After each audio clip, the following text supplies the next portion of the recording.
मरकुस रचित सुसमाचार अध्याय 11 यरूशलेम में विजय प्रवेश।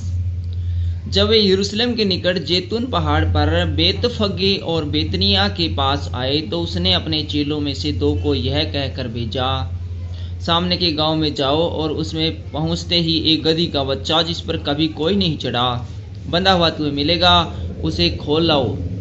यदि तुमसे कोई पूछे यह क्या करते हो तो कहना, प्रभु को इसका प्रयोजन है और वह शीघ्र उसे यहाँ भेज देगा। उन्होंने जाकर उस बच्चे को बाहर द्वार के पास चौक में बंधा हुआ पाया और खोलने लगे। उनमें से जो वहाँ खड़े थे कोई कोई कहने लगा, यह क्या करते हो, गदही के बच्चे को क्यों खोलते हो? जैसा यीशु ने कहा था वैसा ही उन्होंने उनसे कह दिया। तब लोगों ने उन्हें जाने दिया। उन्होंने बच्चे को यीशु के पास लाकर उस पर अपने कपड़े डाले और वह उस पर बैठ गया। तब बहुतों ने अपने कपड़े मार्ग में बिछाए और औरों ने खेतों में से डालियां काट काट कर फैला दी। जो उसके आगे आगे जाते और पीछे पीछे चलते थे पुकार पुकार कर कहते थे, होशन्ना, धन्य है वह जो प्रभु के नाम से आता है। हमारे पिता दाऊद का राज्य जो आ रहा है, धन्य है आकाश में होशन्ना। वह यरूशलेम पहुंचकर मंदिर में आया और चारों ओर सब वस्तुओं को देखकर 12 के साथ बेतनिया गया, क्योंकि सांझ हो गई थी।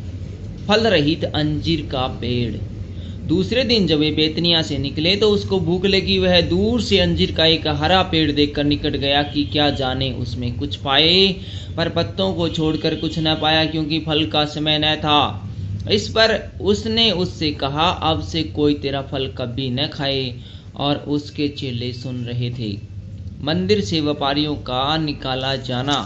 फिर वे यरूशलेम में आए और वह मंदिर में गया और वहाँ जो लेन देन कर रहे थे उन्होंने बाहर निकालने लगा और सराफों के पीढ़े और कबूतर बेचने वालों की चौकियाँ उल्ट दी और मंदिर में से किसी को बर्तन लेकर आने जाने न दिया।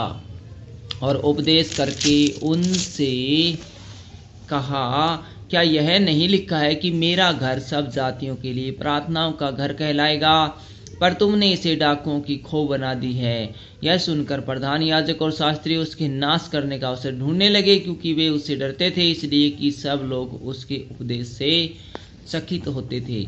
सांझ होते वे नगर से बाहर चले गए। सूखे अंजीर के पेड़ से शिक्षा।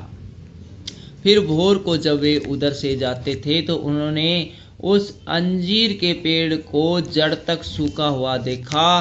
पतरस को यह बात समझ आई और उसने कहा, हे रब्बी, देख, अंजीर का पेड़ जिसे तूने श्राप दिया था वह सूख गया है। यीशु ने उसको उत्तर दिया, परमेश्वर पर विश्वास रखो। मैं तुमसे सच कहता हूँ, जो कोई इस पेड़ से कहे तू उखड़ जा और समुद्र में जा पड़ और अपने मन में संदेह न करे वरन प्रीति करे कि जो कहता हूँ वह हो जाएगा, तो इसके लिए वही होगा। इसलिए मैं तुमसे कहता हूँ कि जो कुछ तुम प्रार्थना करके मांगो तो प्रीति कर लो कि तुम्हें मिल गया और तुम्हारे लिए हो जाएगा। और जब कभी तुम खड़े हुए प्रार्थना करते हो तो यदि तुम्हारे मन में किसी के प्रति विरोध हो तो क्षमा करो, इसलिए कि तुम्हारा स्वर्गीय पिता भी तुम्हारे अपराध क्षमा करे। और यदि तुम क्षमा न करो तो तुम्हारा पिता भी जो स्वर्ग में है तुम्हारा अपराध क्षमा न करेगा। यीशु के अधिकार का प्रश्न। फिर वे यरूशलेम में आए और जब वह मंदिर में टहल रहा तो प्रधान याजक और शास्त्री पुरनिये उसके पास आकर पूछने लगे, तू ये काम किस अधिकार से करता है और यह अधिकार तुझे किसने दिया है कि तू ये काम करे? यीशु ने उनसे कहा, मैं भी तुमसे एक बात पूछता हूँ, मुझे उत्तर दो तो मैं तुम्हें बताऊंगा कि ये काम किस अधिकार से करता हूँ। यूहन्ना का बपतिस्मा क्या स्वर्ग की ओर से था या मनुष्य की ओर से था? मुझे उत्तर दो। तब वे आपस में विवाद करने लगे कि यदि हम कहें स्वर्ग की ओर से तो वह कहेगा, फिर तुमने उसकी प्रतीति क्यों नहीं की? और यदि हम कहें मनुष्य की ओर से तो लोगों का डर है, क्योंकि सब जानते हैं कि यूहन्ना सचमुच भविष्यवक्ता था।